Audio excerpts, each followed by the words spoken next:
সমবায় সমিতির কাজে অনিয়মের অভিযোগ তুলে আন্দোলনে নামল আদিবাসী কুর্মী সমাজ। কাশীপুর ব্লকের আমডিহা গ্রামে অবস্থিত সিমলা সমবায় কৃষি উন্নয়ন সমিতির কার্যালয়ে শুক্রবার বিকালে স্মারকলিপি জমা দেন সংগঠনের কর্মীরা।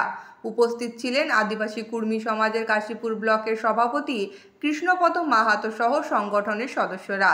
এই দিন বিকাল 5টার সময় 12 দফা দাবি নিয়ে স্মারকলিপি জমা দিয়ে আদিবাসী কুর্মী সমাজের ব্লক সভাপতি কৃষ্ণপদ বাবু বলেন, সিমলার সমবায় কৃষি উন্নয়ন সমিতি গঠিত হয়েছিল কৃষকদের স্বার্থে, অথচ এর সুফল পাচ্ছেন মুষ্টিমেয় কয়েকজন ব্যক্তি ও আমলারা। বঞ্চিত হচ্ছে এলাকার কৃষকরা। এর সুরাহা না হলে আগামী দিনে তীব্রতর আন্দোলন গড়ে তোলারও হুঁশিয়ারি দেন তিনি।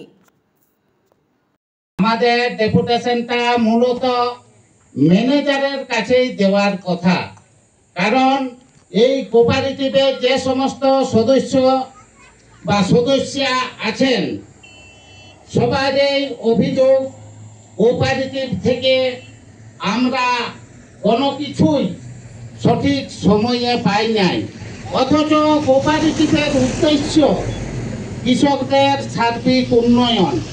কিন্তু এখন বর্তমানে আমাদের এই সিমলার যে কোঅপারেটিভ আমডিহাতে অবস্থিত, এই কোঅপারেটিভের যা অবস্থা একদম মুষ্টিমেয়, ওই কয়েকজন আমলা বাদ দিয়ে কোঅপারেটিভের কোনো সুযোগ সুবিধা সাধারণ সদস্যরা পায় নাই।